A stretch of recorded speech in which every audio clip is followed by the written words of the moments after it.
My name is Susan Testro Bergeron, and I am interviewing Miss Marietta Smith Green about her memories and experiences concerning Louisiana's coastal wetlands. The interview is being conducted at Miss Green's home in the morning at 10 o'clock on April 10th, 2012. The interview is in Metairie, Louisiana. Do you understand that portions of the taped interview and pictures taken during the interview will be used in publications and a variety of media? Yes, I do. Okay, good.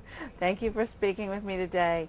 And now that we've gone over the consent forms, I'd like to get some basic interview information on tape, and then we'll talk about wetlands. All right. Okay.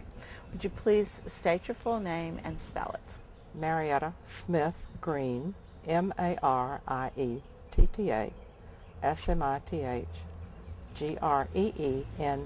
Thank you. If you'd like, you could tell us your birth date and where you were born. I was born in New Orleans, Baptist Hospital, October 18th, 1935. Good. And where did you grow up? Here in New Orleans, uptown. Very good. And where did you live as an adult? Oh, I have lived in, of course, New Orleans, Baton Rouge, Houston, and Lafayette, and then back in New Orleans. Okay. We're interviewing you today because you have been a huge advocate for coastal restoration. And when I bumped into you before, it's been kind of interesting that you've had some interesting stories to tell me about how your family got involved. And so I'd like for you to just share with us what happened and how you got involved. All right. First of all, I'd like to thank you very much for allowing me to share my legacy of the wetlands. It's an exciting one. My grandfather was Jim Webb, a graduate of Auburn University. He also played football there, and so he was a big man. And when my father died in 1990, he had been the manager of the land for his father-in-law for 50 years.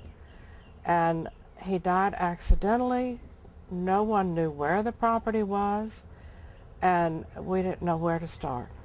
So my cousin Skip from Gulfport, Skip Haller, and I got together and went through my father's files, and we found out that we had property in 7 parishes, all wetlands, and it was really awesome to try to figure out how to do this. We started with the tax receipts because that's where the descriptions of the land is. And so it was quite a job, but fun for us to work together and find out where our land was. So our grandfather, Jim Webb, was a civil engineer, and he was hired by a sawmill in Bowie, Louisiana, to find the cypress to bring back to the mill.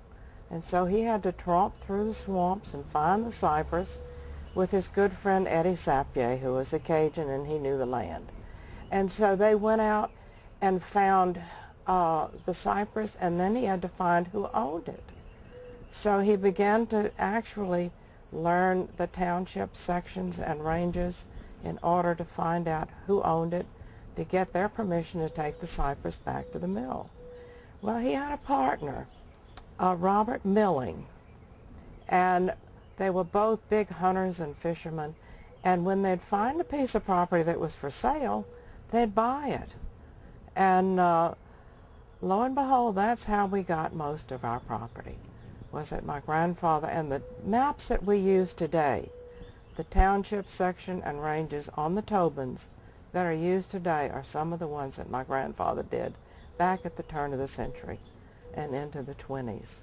So that's exciting to me, that he really did start out finding out about Louisiana and where the property was and buying it, and they loved it. I mean, everything back then was wilderness, and it was, oh, the ducks, and there was geese, there was muskrat, and of course alligators, and the bayou was just thriving with all of this, and it was beautiful and pristine.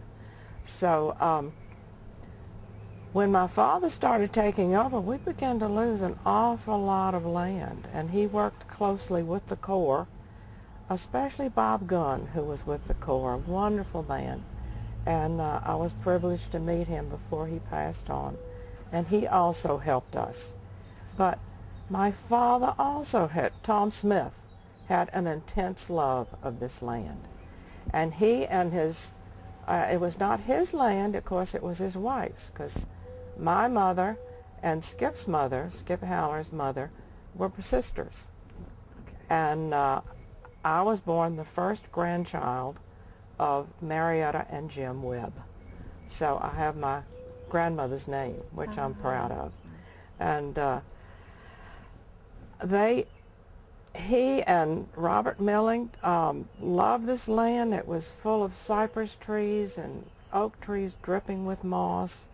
And I remember as a child going down to the camp that my father and his father built right at the entrance of Dupree Cut into the waterway.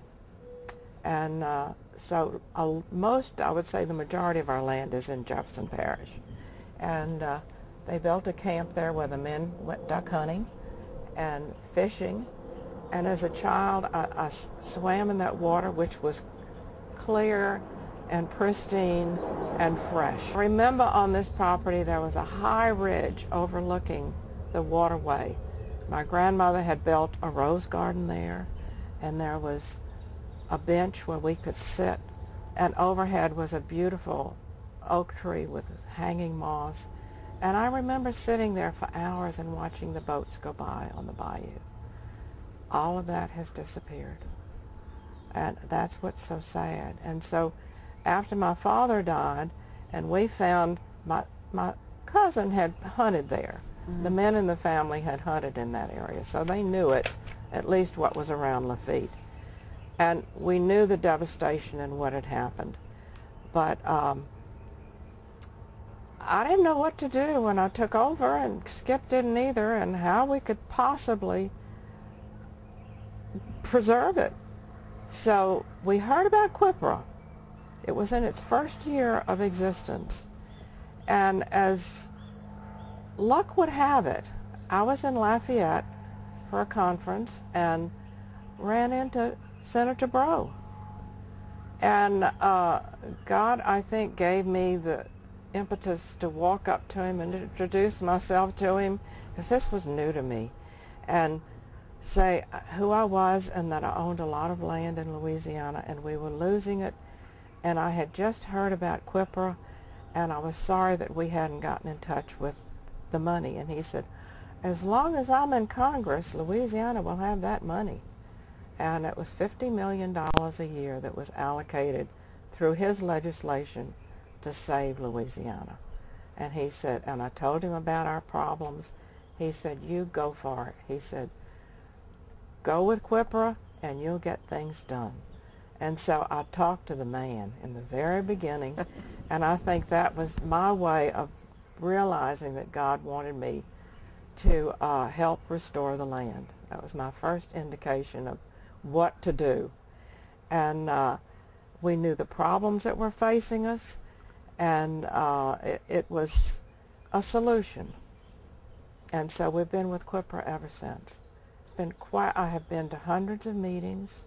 I have met some wonderful people with the state and the governor's office, the legislators in Congress at that time, and we've all worked together to do this.